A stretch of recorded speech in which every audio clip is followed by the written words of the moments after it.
Michael Jordan. Let's begin there. The director of ESPN's 10-part documentary series on Jordan's last season with the Chicago Bulls called Last Dance says that Air Jordan is very concerned about watching the doc and thinking he's a horrible person.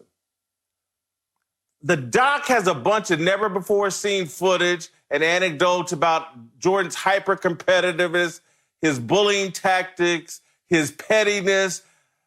Here's one example. In 1991, after winning the NBA title, Michael Jordan skipped going to the White House so he could golf with his buddy, James Slim Buller, a drug dealer. I'm not buying that the Last Dance doc is going to make me or anybody lose any respect for Michael Jordan.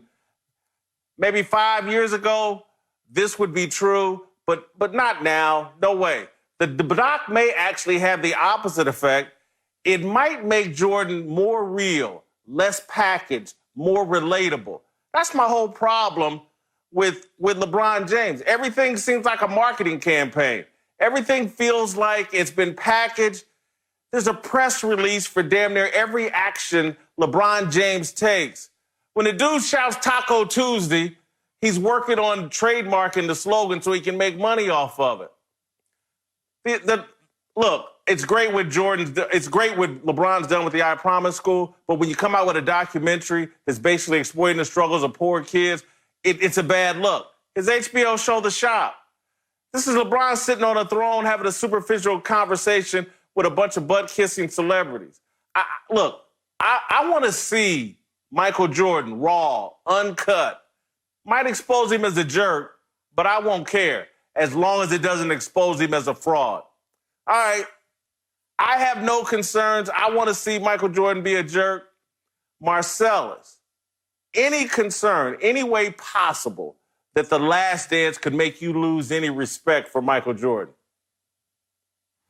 No concern for me at all. No concern if you think about what this 10-part series is going to be able to portray about Michael Jordan. Already had a healthy portion of his legacy attached to Michael Jordan wasn't perfect. And I understand that a lot of people out there don't want to see how the sausage is made. We can keep hearing about killer instinct and keep talking about Michael Jordan's mentality, but who really wants to dive into those details? I do. You know why? Because I think I already have a portrayal mentally in my mind of what that looks like, being around some fierce competitors before. And this whole mental dynamic of out of sight, out of mind. Oh, since I didn't know what Michael Jordan was up to, I could just not even think about it and not even feel it. I think you've been diluting yourself. We understand that now Michael Jordan is going to actually put himself in the future in the sense of leveling the playing field with all of today's current athletes, like you said, LeBron. This is going to put him in a small sliver of the social media criticism and expose that happens on a daily basis with today's athletes. And I think that would be healthy for his legacy. I don't see how anyone could look at this documentary, learn something, and change their opinion. As a matter of fact, I think most people will walk into this already with their mind wrapped around who Michael Jordan is and will find confirmation bias through this expose. So whatever you were thinking is just going to drive that point even further for you. Yeah, no, I am not going to lose any respect for Michael Jordan in watching this. If anything, it's going to remind me of his greatness. I knew what his flaws were when he was playing in covering him, just as I know Magic Johnson's and Karl Malone's and Larry Bird's and LeBron James and Kobe Bryant's. If you're doing your job covering the league, you become aware of the full width and breadth of the person. But even I, in doing that, I know that I'm going to see things in this 10-part series that I didn't have access to. I believe the reason that Jordan is concerned that he is going to be seen as a horrible person is because he knows that we've become soft when it comes to sports. We want to have the curtain pulled back. We want to see how professional sports really is in candid moments. And then today's sports fan all too often is offended because it doesn't fit the norms of society. The reality is That's always been the case in professional sports. It's the case in a lot of competitive industries. And so it's not a matter of Jordan being any different. We approach it and we view it in a different way. All right, so maybe I phrased the question the wrong way because I'm talking to people. You and I, Rick, have covered sports. Marcellus participated in sports at the highest level. We're not really going to be shocked. But there are some people that don't have that up-close personal experience with sports who watch it more casually, who may be shocked by some of the things. And exactly what you're saying. We like our athletes and the way they're being presented now. Everything is they're perfect or everything's a marketing campaign. We never get to see how the sausage is made. I'm talking about the typical sports fan.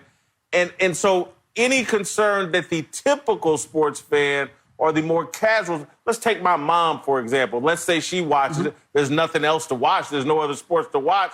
Might she see something that makes her say, man, Michael was a jerk, that ain't my kind of guy.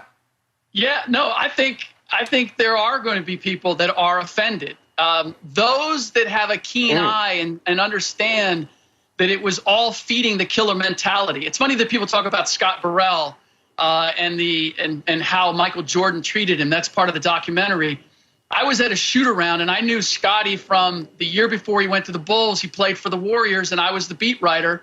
I got to know him very well. And I went to the shoot-around, and after the shoot-around, Michael and Scotty are walking to the far basket.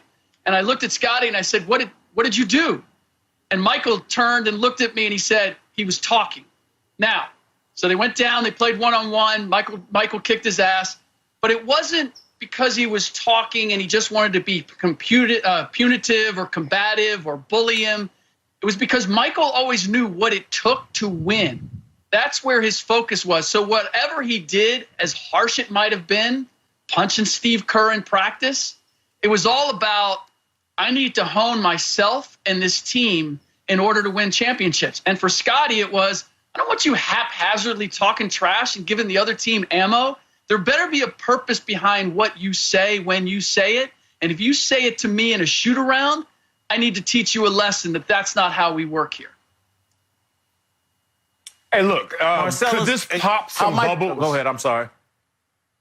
No, I mean, could this pop some bubbles in someone's head in terms of what they thought Michael Jordan was, their perception, and this is a new reality? Of course it could. But only those people are the same people who are not in tune with their own behavior. And I think one thing that is a learning, teaching moment from social media is how the perception of who you are is not exactly the same as who you are in terms of identity or personality. I'll give you an example. If I played with 6 Hall of Famers and counting, and not one of those guys' image matches perfectly onto their personality. I'm the same way, even in my user behavior. It's not 100% authentic, everything I portray on social media. You know why? Because I like to hydrate. I like to curse a lot. There's a lot of things I like to do when I'm away from the camera or from all the eyeballs that still is a part of whoever you think I am. So unless someone wants to really think that they are so authentic in every single thing that they do, that Michael Jordan can all of a sudden be an outlier to that, you got to learn from your own behavior. So Michael Jordan's no different from the rest of us. All right, let me ask this question because it's going to happen. We'll watch this 10-part documentary series. There are no sports for us to watch. Everybody's going to watch it.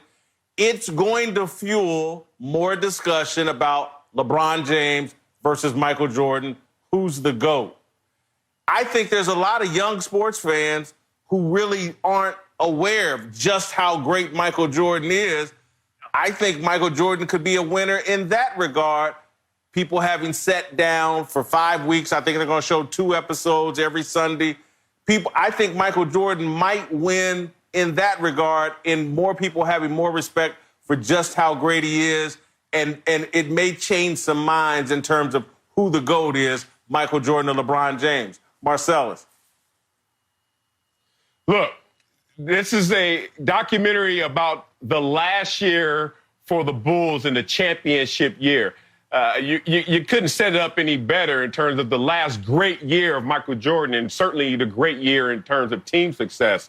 I think that what this will do is actually let LeBron catch up to Michael Jordan, because you're going to see so many of the indiscretions and issues that we may have with today's athlete that we didn't properly attribute to yesterday's athlete. And now, for whatever doing, Michael Jordan's going to say, here's some of it, and we're going to be able to imagine even more of it. And then we're going to say, wait a minute. And LeBron, who's never been in jail, never been into trouble, got a family man, married to his high school sweetheart, the worst thing he ever did was give $5 million on the decision and try to trademark Taco Tuesday. I think we're going to start to try and balance those scales mentally, and we're going to look and say, maybe LeBron is not as bad as advertised, and that closes the gap, if anything. No, I'm going the other way from both of you. I think it's going to end the conversation, and we are going to see the difference between Michael Jordan and LeBron James, and we're going to go, oh, that's the real dude. Because you're going to see a guy who did not like the fact that his good friend Charles Oakley was traded, and then ultimately realized, look, I may not always have my best interests. I need other people to do their jobs, and I need to allow them. You're going to see him say, Phil Jackson is my coach. It's the only guy that I want to play for. You're going to see Michael Jordan present himself and make his opinion and feelings known, but you're also going to see him in a different way, handle things in a different way than LeBron has.